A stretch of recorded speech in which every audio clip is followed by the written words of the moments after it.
Today we are visiting SnackNation. I'm going to talk to the CMO, and the funny thing about this place is I started out as an intern when this company was doing $0 in revenue in Sean's apartment, who's the CEO. So let's dive into it. All right, so with SnackNation, how do you actually make money? How do we make money? Yeah, how do you make money? Man, such a good question. Well, we provide snacks in exchange for dollars. There's the business model.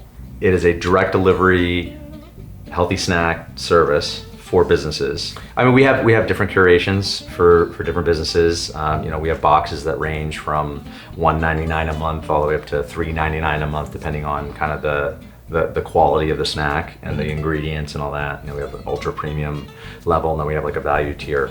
It gives the businesses choice of what kind of snacks they want. And we also have some specialty boxes, like some people want just jerky, they want just chips, just bars. So we have those options. And then SnackNation as a business, I mean, how do you guys generate sales mainly?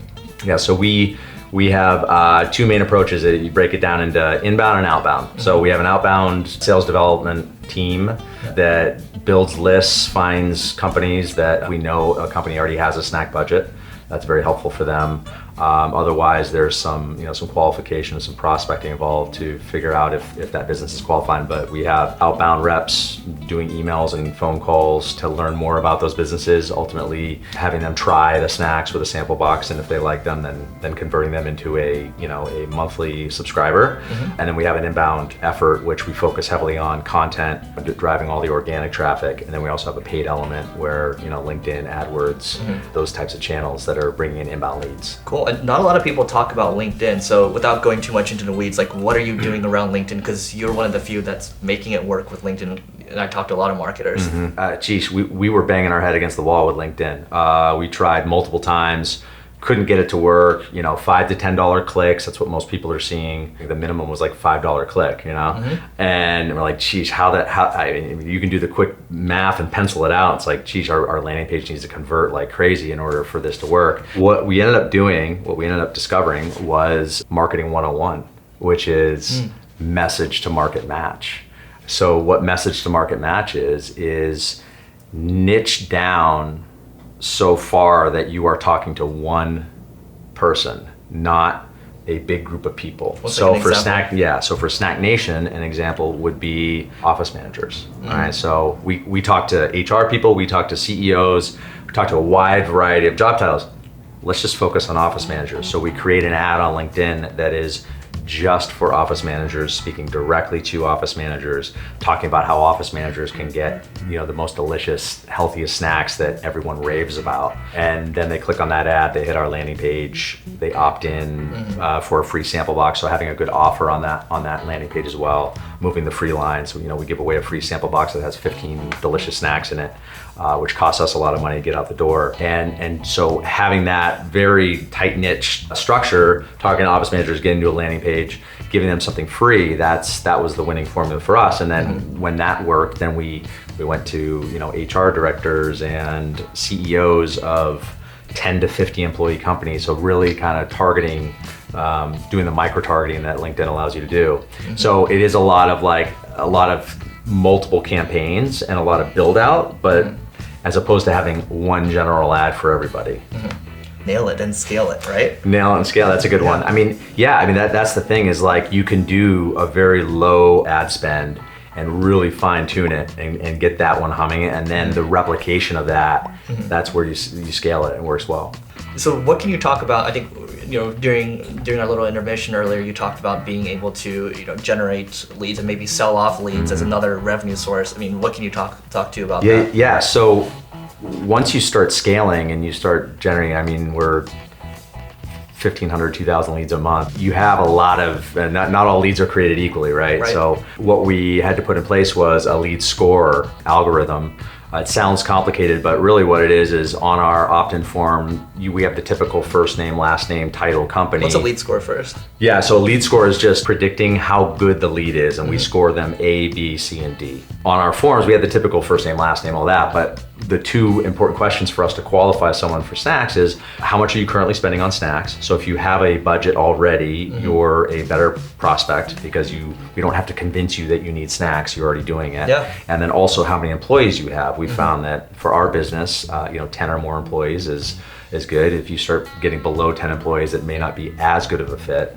We still have a lot of customers that are fewer than that, but we found that there was a high correlation of certain buckets like 10 to 20 employees, 20 to 40, and then also like $400 to $600 in spend. And we bucketed it all out. We ran the data, and we found that there are some buckets that convert way higher for us than others.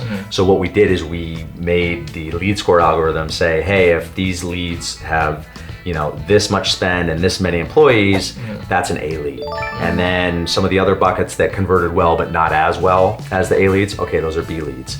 And then C leads. And then what we found is when we ran all the data on all of our past leads, there was a cutoff point where there was no more revenue, but there was all these leads down here that didn't convert, right? So we looked at the common characteristics among all those leads. Those became our D leads, and those get lopped off. So we've adjusted the algorithm twice now, so we're cutting off about 40% of our leads now. 40% of our leads that don't even go to a sales rep, those immediately go down a self-serve funnel. So now they're being offered healthier snacks in smaller box options because it's typically smaller companies. They don't want our full big size box, and we're sending them down a self-service path so that they can just buy the snacks themselves with no sales rep. Before, when those 40% of leads were going to sales reps and they're not converting, sales reps are like, another lead, right? And the overall impression of like, hey, the inbound lead generation system, it's okay, but it's not awesome. And when you lop off those 40% of leads that don't convert, and they're all of a sudden the leads that they're getting, it's like night and day. They're like, oh my gosh, those inbound leads, they're awesome, they're converting. So sales reps' attitudes it's very important as well, because they'll hop on the leads faster, they'll treat them more seriously, like they literally see these as higher value leads, and they're gonna work them better. We choose to lop off our D leads and send them down our own pathway for an e-commerce play. But another great thing to do, a lot of businesses can do, is go sell those to your competitors. Oh, totally. So, yeah. You know what I mean? So you cherry pick. If you have a good lead score, you take the best ones, and then maybe there's some of your competitors that can find some use out of those other leads that you don't, and you can sell them and get an extra revenue stream. No, 100%. And just to give you a little context, that's what we do basically as an agency. Of the leads we get, maybe only 10% are good for us. So the other 90% or so, there's a certain percentage that are good to pass over to other agencies or competitors, things like that, and passing off the ones that we can't service or maybe we're at capacity. That way we can focus on delivering great work at the end of the day. So it's just smart. Talking about your outbound sales process, I mean, at a high level, how does that process work? Give Aaron Ross and Jason Lemkin a lot of credit. We read Predictable Revenue back in the day. Read Aaron Ross's book, I think it was 2010, 2011, right when it came out. Kind of blueprinted that process with our outbound team, which is essentially list building, finding potential companies that you think are going to be good for your product,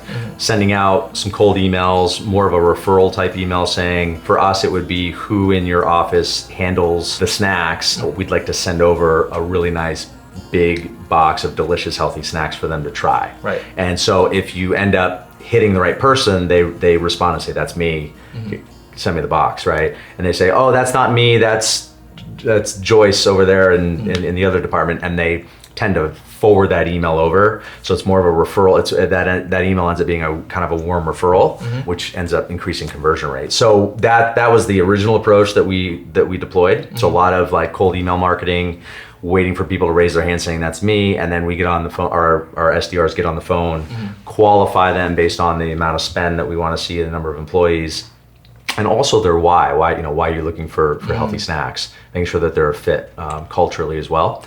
And then if that location's qualified, then the SDR converts the lead to an opportunity. We use Salesforce. That opportunity then gets sent over to the account exec to have kind of the final call and closing call. So what key performance indicators are you tracking with your SDRs? Is it activities? What are you looking at and to hold your team accountable? Yeah, it's top of funnel down. So we look at number of dials, we look at number of connects, we look at number of emails sent out, and then we look at the conversion rates on all those. How many people respond to the emails? How many of those dials? How many connects did you get? And then once they get on the phone, how many opportunities is each SDR creating every day, every week? And then we look at those opportunities that are sent over to the account execs.